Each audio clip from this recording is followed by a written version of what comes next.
Hi, this is Rabbi Rami Goldberg, and welcome to Biblical Money, powered by Israel 365, where we take a deep dive into how people of faith enhance their business by staying true to their biblical principles. We interview leading CEOs, executives, and entrepreneurs to capture their wisdom to help us live our most fulfilled and faithful lives. Please like and subscribe to the channel to stay up to date and informed. Hello, everyone. I am Rami Goldberg here at Israel 365, and welcome to Biblical Money, where we are going to be discussing business practices of people of faith, both Jews and Christians, and talk about various business practices that we have. And today we are joined by Pastor Byron Stinson. You probably know Byron most famously from the Red Heifers, but Byron has been a very successful businessman prior to the Red Heifers, and I'm really happy that you're able to join us today. Thank you, Rob, and just appreciate Israel 365 and you and all your hard work that you do every day to support Israel and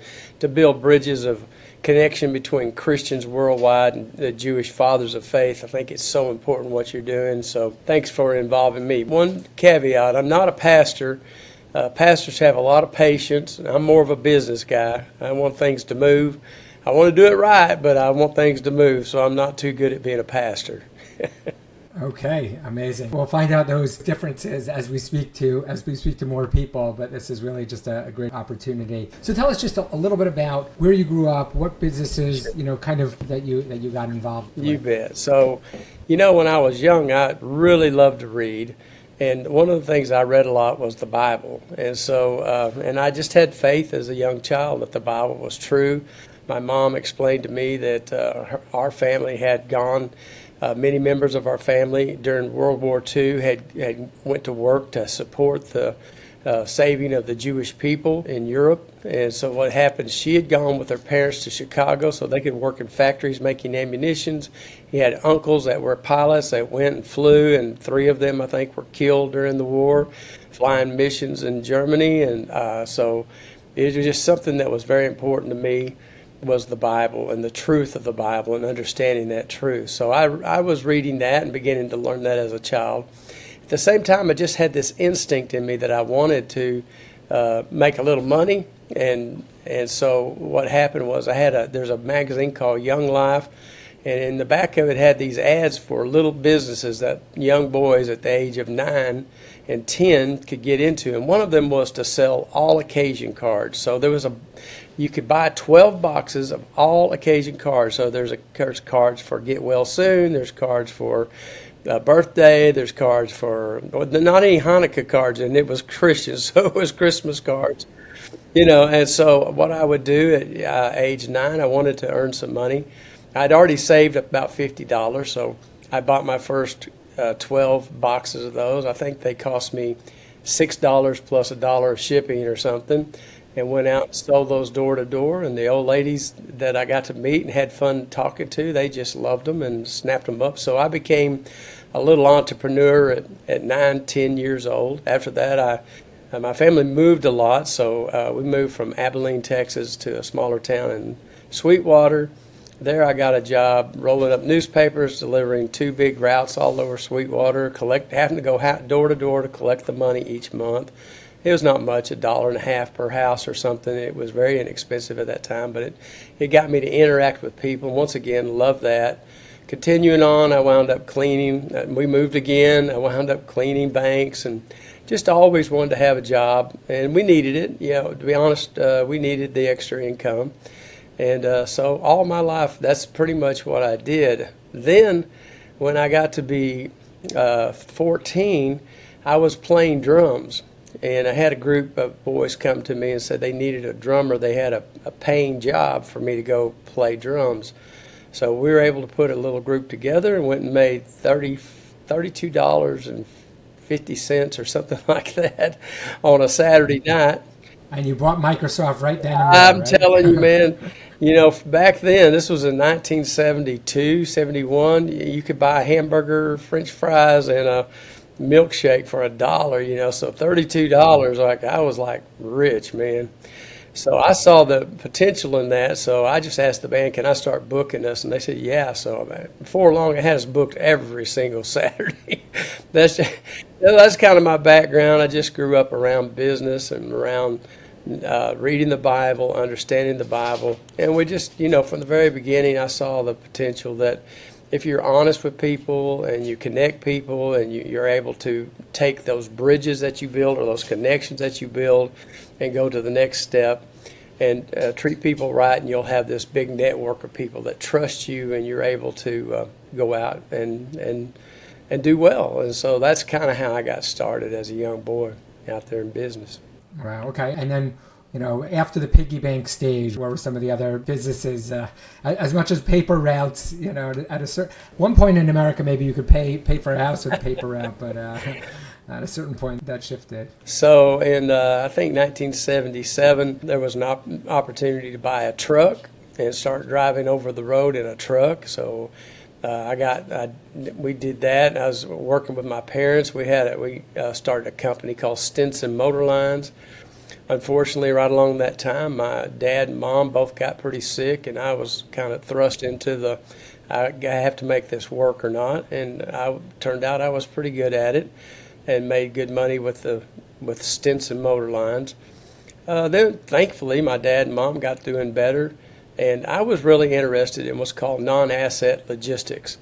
In other words, you don't have trucks, you don't have drivers. What you have is, back then you didn't have computers either.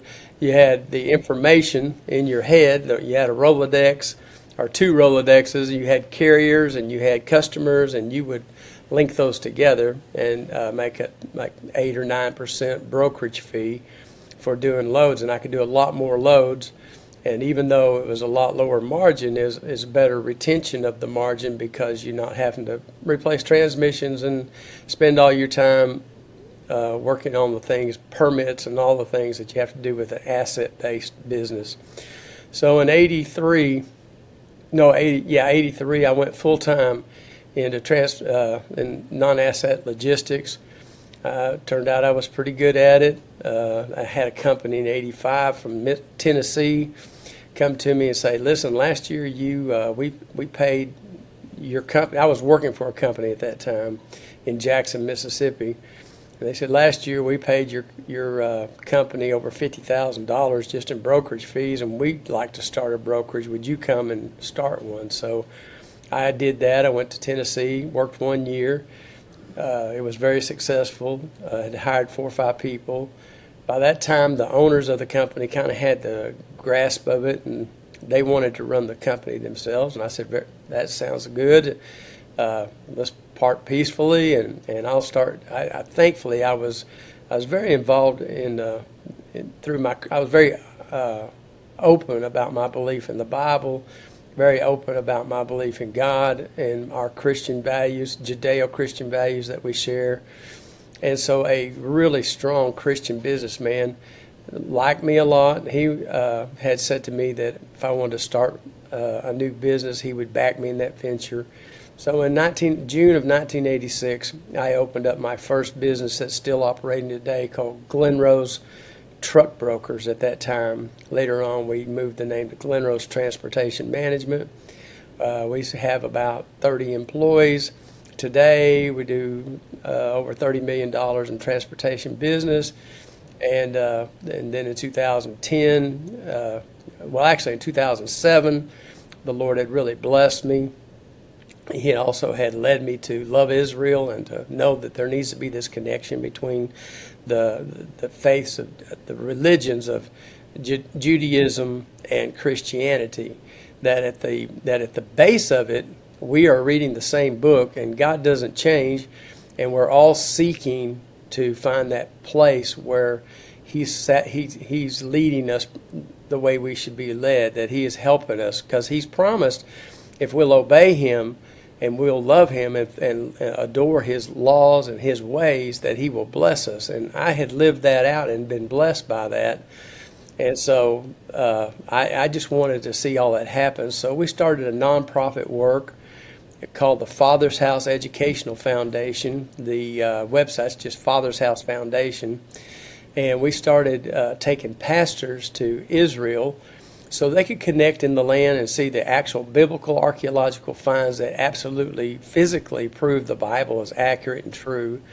And thankfully, I was able to connect with some really great archaeologists that were working in the city of David at that time, beginning to find the pool of Siloam, the actual steps of ascension to the Temple Mountain. So Eli Shukran became Eli became a friend, Moshe Bronstein, others, Adam Zertal, who had found the actual altar of Joshua and the Gilgalim and the primary Gilgal that's at Argamon.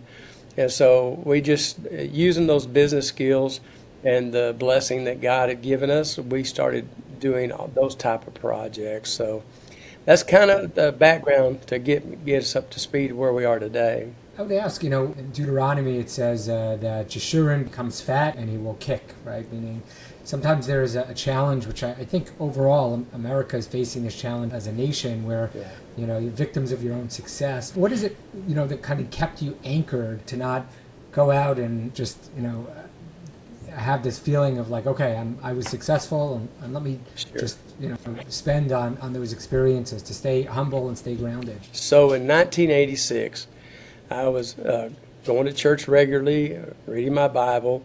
I was having some struggles in a marital situation, which wasn't going good, so I really was reading the Bible a lot and studying.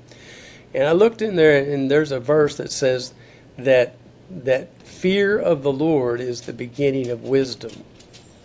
And I thought, I don't understand that exactly, because, we're all taught how much God loves us, and why would we fear this God that cares about us and watches over us and takes care of his children? But yet it says fear of the Lord is the beginning of wisdom. And I thought, there's one thing I would really like to have in this situation where things are tough is more wisdom. So I earnestly started praying, Lord God, help me know and understand what that true fear of the Lord is and how I can apply that. And as you read more, what you see, the reason that you fear the Lord is there is the hope of eternal life past this life. And it is the core of that hope that we look to God and realize that he's the decider of that. And so he's watching every step. He knows our thoughts. He knows our desires. He knows our wrong inclinations and our good inclinations. And if we fear him, then we don't have to fear anything else on earth. We can just go ahead whenever we have a feeling that, hey, I think I'll cheat a little bit on my taxes because it seems like they're taking too much money from me. Well, if you fear the Lord, he says in his word, you pay your taxes. You treat the government like you're supposed to. You do the things you're supposed to. You trust me that I'll be your provider and you'll be okay, and you won't have to worry about the police officer or the IRS guy coming to get you. You can have confidence in who you are. So by fearing the Lord first and not the IRS or not having enough money to feed my kids or whatever fear might come upon me, I don't have those fears because I know God is there. I know that he loves me, and I know if I love his laws and love him and do the very best I can in that, he'll make up the difference where I fail. And of course, like all humans, I do fail. But thankfully, I know he's with me, and I have that strength in me that helps me get through those hard times. So that was the big one, was realizing that really, truly, wisdom is what we should all search for. And we start there by asking for God to give it to us in the proper fear of the Lord, of who he is. I mean, that's what we have with King Solomon, right? Starting everything off, and it all comes down to that level of wisdom, and the wisdom to make those proper decisions, throughout. So you obviously have had people work for you. So how do you to what extent have you brought your faith into the business, and have others within the business shared your faith, or have you shared it, or you tried to keep kind of somewhat of a secular office and this very relaxed approach to religion, and that everyone not obviously not no coercion, but in terms of what was kind of the overall culture that you tried to present? Yeah, in my business, it is absolutely saturated by who I am. And that's not just my business, that's actually any business. Whoever the owner is, I think it's going to saturate into the business. And because I am a person of faith, even though I have lots of people that aren't people of faith that work for me, they all know that I am. I'm very vocal about that. I want my people that work with me or part of my company, because I look as a company, a group of people working together, and they're with me, they're working with me. And I want them to have the satisfaction and the peace and the love and the things that come with having faith. Now, I wouldn't call it so much a religious thing. It's just a personal belief that I encourage everyone to have that. And so, yes, in my business, it's very saturated. They know who I am. We're not trying to have anybody proselytize or tell them that, they have to have a belief like mine. I just encourage them to really seek out the Bible, to know the Bible, and to follow biblical principles so they'll be blessed. Because it's very clear when the children of Israel come into the land, the first thing that God does is says, you can either be blessed or you can be cursed. And it's not God's decision, it's each of ours individually. So I want them to be blessed. I want all my friends to be blessed. And so I absolutely saturate my business with my belief in the God of Abraham. And they all know from the top all the way down, they all know my stand and my beliefs.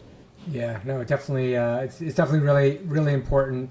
And I guess another thing, what would you say style-wise, and more of like a little bit of a business question, but style-wise in terms of your management style, and how do you deal as far as managing your employees, more heavy-handed or more relaxed? Like what's been your approach? So when I hire people, I try to give them good specifics of what I expect of them to be able to accomplish, and set goals and keep up with those goals, track them so that they know where they are, and everyone knows how we're doing. But I expect them to do the work themselves. They understand what they need to do, and I don't micromanage. My door's open from the janitor to whoever wants to come and say, hey, I want to ask a question about this or that. I have that. Now, if there's a conflict, I send them right back to where the conflict starts, and then I have a process where they can move up to the next step through that, and the next step, I'll be the last step for actually resolving that conflict. Sounds very biblical, very like Moses over there with Jethro, right? Absolutely. And that's, and that really works well. And be honest with you, all businesses are going to have conflict. That's part of it. And but this system is the best system there is, because as the leader, you really need to be able to lead on a spiritual basis and an honest basis. And sometimes you got to make some hard decisions, and people have to trust you when that happens. And so having that open door and having people be able to have a system to work through, it helps them. It helps all of us to work better together. I have employees that have been with me for 36 years, 32 years, 30 years, 28 years, 27 years. I mean, I have a lot of long-time people, and they know what they're doing, and they're better than me, to be honest with you. Anymore, I would be a very, very poor transportation broker today. All the systems and computers and everything else that they all use every day, I don't need to use those, so I don't. And so they'd laugh at me. I probably couldn't get hired at my company. Right. Yeah. It's like if it becomes difficult. So what give me one or two challenges that you might have faced in terms of maybe a conflict that you saw within the business and your faith. Meaning, there's always going to be those some of those challenges that do come up. Anything come to mind? Nothing came right straight to my mind. There are always those conflicts. There always are those things. There are times when it would be easy to take the shortcut. I'll bring up one right now. We have a company that we hauled a building, flatbed work, and we hauled this couple of buildings for them. And they were going to pay us $125,000 to move those two buildings. And somewhere in the transport, the truck lines had a bit of a problem. at an intersection where a light pole was hit or something happened. And so this company just decided to say, well, I'm not going to pay you at all, nothing. And I said, no, you have to file a claim. You have to tell me exactly what the damages were. Then we can go to the insurance company and we can all talk about whether this is actual, what happened. Well, they don't want to. They just, no, we're just not going to pay you. Unfortunately, one of my employees, who's a great employee, already worked for me since 2020 or at the start of COVID, he signed off to pay the trucker in full. So my trucker got paid his $125,000, but I didn't get paid anything. So this is a bit of a conflict between my employee and me, because he knows good and well he knew the problem was out there and it wasn't resolved, and he allowed payment through the accounting. So now we have to work through all of that. Now maybe he's going to have to pay the $125,000 out of his earned commissions over time. Maybe now there's going to be all kinds of things that we're going to work through. So I just have to be honest with him and say, look, you probably don't want to do that again, because this is really a lot of risk that you put on us to deal with this. And so we're going to use our staff, and we're going to try to save your bacon, so to speak. I know it's a Jewish show, but that's a good. Right. It's not a Jewish show. It's biblical. It's biblical. Right. So we're going to try to save your bacon, Yeah. But bottom line, don't ever do that again, okay? And I'm going to love you, and I'm going to be there to support you, and we'll get past it. Even though it's a lot of money, we'll get past it. You'll get past it, and we'll figure out a way to take care of this little monster that's jumped up and grabbed us here. So those things do happen. I can tell you all kinds of stories about. I had a trucker that had a load of butter, and he was taking it to Entenmann's Fine Bakery in Miami, Florida. So we haul the Entenmann's. Yeah. So we're hauling this really expensive butter to Entenmann's to make their baked goods. The trucker goes down to in the center of Florida, where his home base is, around Tampa, and he wants to use the trailer that the butter's on to go on a long run to the West Coast. And but he has an older trailer sitting around his yard, and he decides to move the butter from the better trailer to the older trailer, and not tell me, just move the butter over. And then he's put another driver to go deliver at Entenmann's, and he sent the first trailer off to the West Coast. So the next day I get a call, or my company gets a call from Entenmann Bakery. And what he had done was pull into the dock. They'd opened his doors to his trailer, and he had just been hauling fish before they put the butter on there. And Entenmann's Bakery didn't seem to like the fact that the smell of fish was invading their entire bakery. And of course, they immediately said, we don't want $60,000 worth of butter.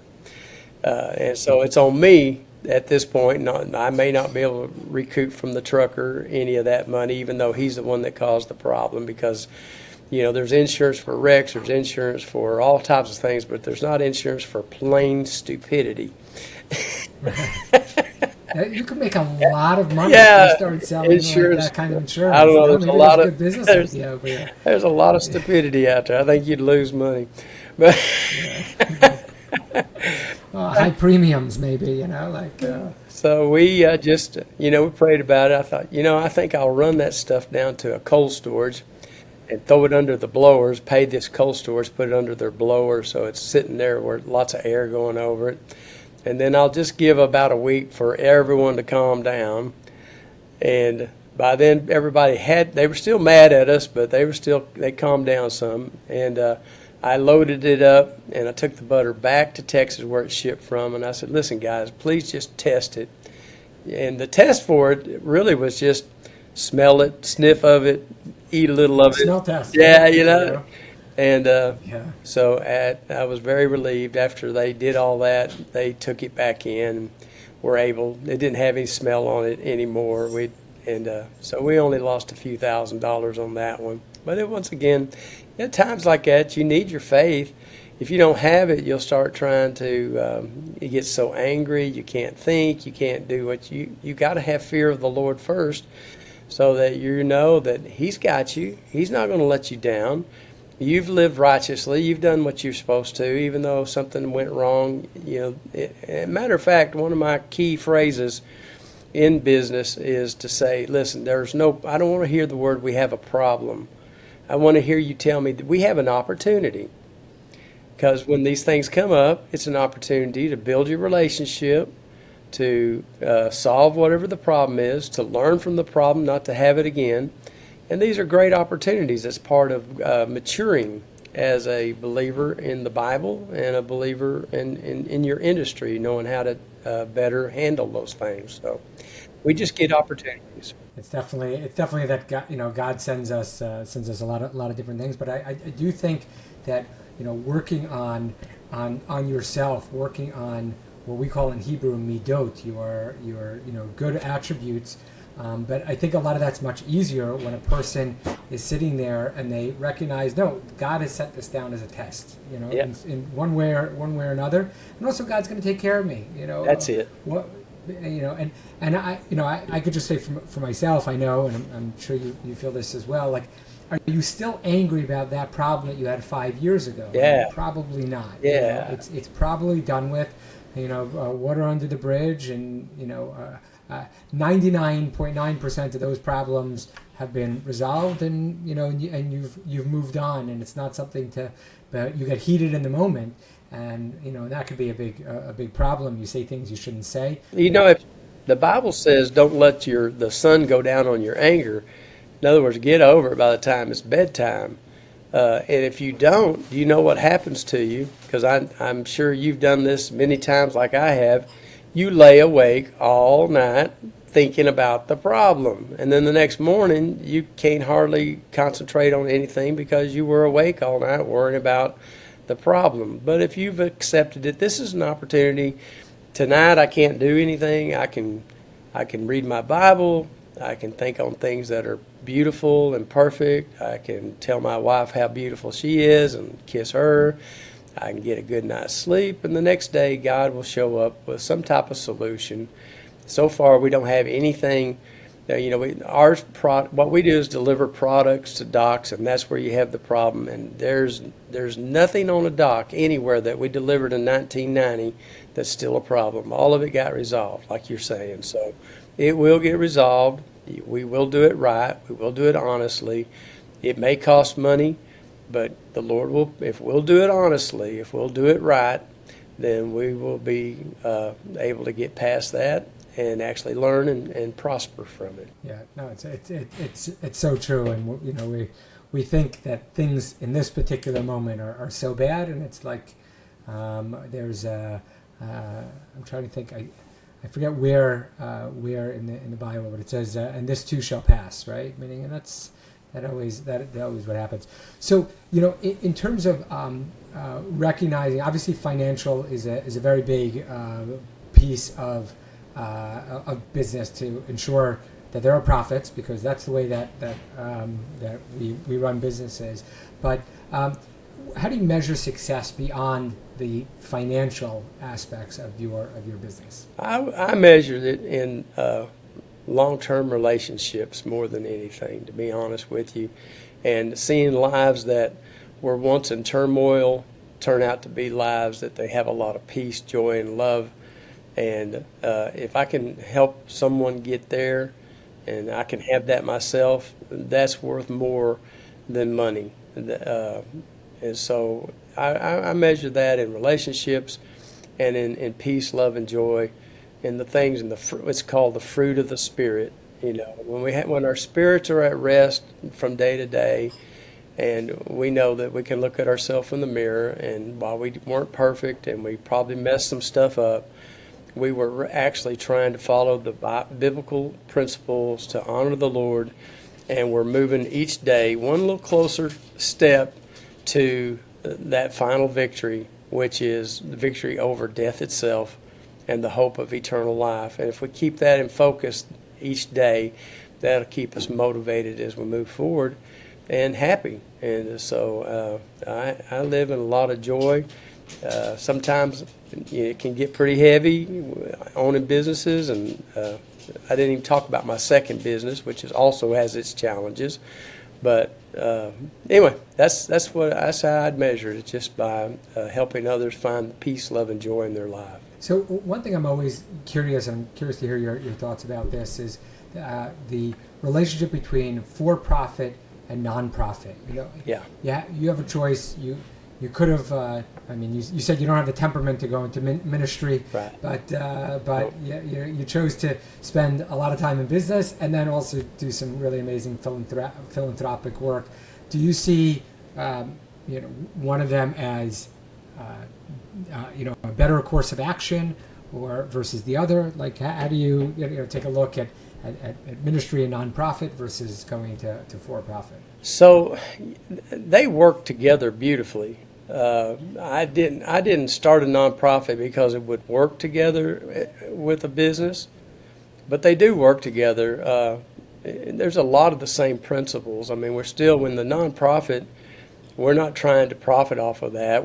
But we still have to try to to raise the money and do the things we need to do so we can complete projects, and they have to be done on a right basis and everything. So all the business principles come into that nonprofit. It's just that you're not driven by the bottom line of how much money am I going to make. And so off of this particular thing that I'm doing. For me, I kind of drew a line. I realized that the Lord was sending me to Israel. I have a testimony. Anybody can listen to it at my website, byronstinson.me. That's M-E, byronstinson.me. And the testimony is that the Lord spoke to me when I was young, and He's told me He's going to use me to build bridges with the Jewish fathers of faith. And so when I wanted to come to Israel and to do projects to help support the land and help Christians understand that physically God is moving in the land of Israel and wants to show the world who He is in that land, I knew we needed to build that together. And so I made a decision that I'm never going to take a dime from the work that I'm doing. Yet I still have to raise enough money to do the work. So there's a little bit of a fine line between that you have to be careful about, or you'll start trying to raise money for profit because you got that business instinct to do that. So the Lord was really good to me. He just gave me the clear line that when I'm working nonprofit, it truly is put it all back into it. Put it all back into it. Build it. Put it all back into it. Then as far as my living, being able to eat, take care of my family, the things that I have to do to have personal finances, He'll provide that through my for-profit work. I don't need to take anything out of the nonprofit to sustain me and the things that I do in the nonprofit. So they're different, but at the same time, they really work well together as far as a lot of the same tools. And just like in the for-profit, the biggest key is knocking on the little old lady's door and saying, "Hey, I'm Byron. I'm little 10-year-old Byron Stinson here to sell you some all-occasion cards." And she says, "Oh, that's cute. What do they look like?" And you talk to her, and before it's over, you start talking to her about her daughter that got sick last week. She wished she had these cards so she could have sent one of those cards. And you remember all that, and she remembers you. And so what you did was build a relationship. So the relationship building is in nonprofit and for-profit, the very center, I believe, of that. And then the very center of relationships, if it's not based biblically on the God of Abraham, then you're probably going to go off in ways that you're trying to cheat others, and so you wind up being cursed in what you're doing. You wind up losing. And so anyway, they're back to the question of how are they, to my mind, they're very similar but yet very different at the same time. And I love both sides of it. Honestly, I love the for-profit side probably more, but here in the end of my life, it seems like the Lord wants me to really focus on the non-profit side. So that's what I'm doing. I can do more, I think, touch more people. And you mentioned the Red Heifers. I had tens of thousands of people worldwide react to the fact that I helped lead the hunt for the red heifer, and that we got those red cows to Israel eventually through a lot of obstacles. And so tens of thousands of people are just woke up to, what is this? Are we going back? Is this really going to happen? A ceremony, a purification that somehow will build a temple? I mean, what is going on, And I love that, because I get an opportunity to tell people, look, go read your Bible. Go get into the Torah. Get into the scriptures. Go into the prophets and look and see that it is absolutely going to be a third temple, that there is promised a 1,000-year millennial reign of a king from the line of King David to reign over the earth and bring peace to the earth. That all this chaos that we're living in, have hope, because there's going to come peace out of all of this. There's going to come a place where things come together. And God has allowed the kingdoms of man for a time to rule the earth, but eventually his kingdom, which is from the house of Judah, and then Israel connected to Judah, we will see this wonderful, beautiful kingdom arise that brings peace to the earth. And it's real, and we can get excited about it. And so I'm kind of going off on the spiel of the red heifer, but that's what's really the center of my life, I think, from now until the Lord takes me. I really want to be involved in building the temple. I want to be involved in that. I have a new nonprofit I just started called buildthetemple.com. We're actually asking Christians worldwide to send $7.77 every month to that fund. We won't take a dime out of it. We will just put the money into that fund, and it'll be there for when our Jewish fathers of faith are ready to build a temple. It will happen. Might be 5 years, might be 20 years, might be 100 years, but why not start a fund? The Gentiles tore down the temple, and the Gentiles, now the Christian church worldwide, can help our fathers of faith who are Judah to build back this temple. And so we're working on that now, and so really excited about that next phase of our life as we work towards that. Yeah, it's I always find to be very interesting just on the for-profit, non-profit, in terms of non-profit. A lot of times you could do kind of different kinds of business activities, but in the for-profit, you're doing amazing work. I mean, the fact that you've had people working for you for such a long time, you're feeding families. People don't always realize that for-profit is really a charity, just in a different. It's a charity that is beneficial to everybody, but it's amazing that you've been given so many different opportunities, both in the for-profit and the non-profit, that you're able to take this philanthropy and move it forward. So just to start to wrap up the interview, a couple of rapid fire questions. Okay. Favorite place to visit? Where's your favorite place in Israel or anywhere in the world? You can. My favorite place in the whole world is the Shepherd's Fields of right below the city of Bethlehem, down in the Shepherd's Fields on the Jerusalem side. There's all the remains there where Solomon built the place to hold the sacrificial lambs of God, and that's my favorite place, I think. Wow. Okay. Yeah. That's. You said you're a big reader. You probably still are a big reader. A book recommendation that you would say, could be either on this topic or any topic. Well, I just finished writing one that's about to be published on Amazon called Hunt for the Red Heifer, so I have to say I'm going to really be for Hunt for the Red Heifer since I just finished writing that. Other books that I love, there's so many. Since a lot of the audience might be Christians, maybe some of them just getting started. There's some great authors like Max Lucado and others out there that can help people get started. But the biggest thing that I tell people, look, you just need to take the Bible and read that as a letter to you and take every word as true and test it and read it and test it and read it. And before long, your faith will get stronger and stronger. It'll be like gold in the hands of the Lord, and He will bless you if you'll apply those things from the Bible. So really, Rami, the main thing I read today is I stay in the Bible still to this day constantly. That's my favorite. Okay, and favorite book of the Bible? Favorite book of the Bible? Probably the book of Micah. Okay. Yeah. And why is that? What's one teaching that speaks to you? Yeah, so in the book of Micah, it's really about current times. It's all the books, all the prophecies can be seen like a circle in time, like Gilgal, wave on wave. God does something, then he does it again, and so you can see the perfection of it. But in Micah, we are really looking at some things that are pertinent for today. In Micah 4, it says that in the last days, people will come from all over the earth to visit the temple of the Lord, the mountain of God, and the temple of the Lord, which is a house of prayer for all nations. And there the Lord will set up and he will judge between people and bring peace to the earth. I think that's such a message that people need to hear today.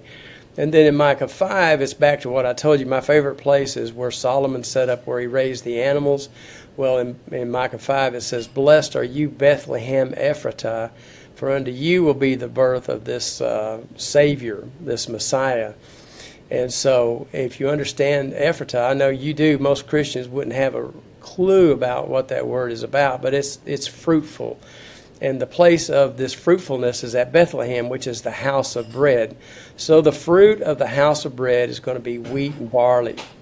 So when we get to that, now you can just go through the whole story. Okay, now where's wheat and barley at Bethlehem Ephratah? Well, let's go to Elimelech, and then you get to Boaz. You get to Ruth and Boaz, and the whole story lays out physically in the fields and the story. So the book of Micah is just full of so much revelation, and I teach it a lot to pastors and visitors to Israel, so they'll have more faith in that God is truly doing what he said he would do, and go back and teach in their churches, teach them that the land is the promised land. The fulfillment of that promise is coming, even though it's been a long time, seems like to humans. For God, it's just a couple of 3 days. And we're seeing the fulfillment happen. We're seeing the return of the Jewish people, both Judah and now Israel, from all the nations of the earth. Even those that completely lost their heritage are being drawn by the Spirit of God.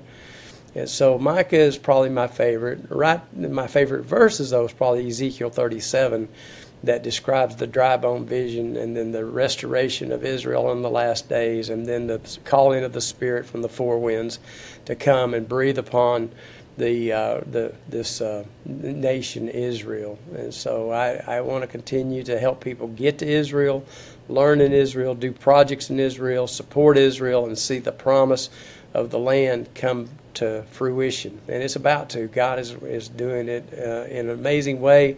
The media doesn't get it, but I think 2 days ago, somebody pushed a button and all the cell phones blew up in Hamas's hands and ears. And I don't care who you are, that's God to give that ability to do something like that. It was modern day Sancheira. Amazing.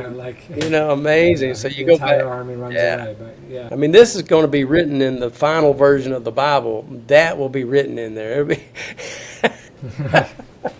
one of the real great. Yeah. It's an amazing story. Yeah.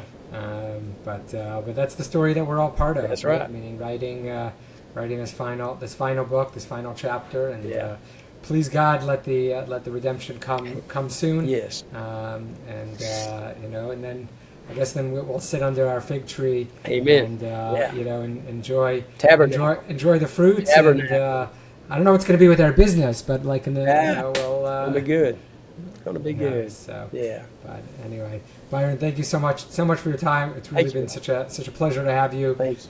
So many insights, and we'll certainly have to do this again. Talk about your other business, and we'll take it from there. All right, so Ron. I really appreciate that. God bless you and everything Israel 365 is doing.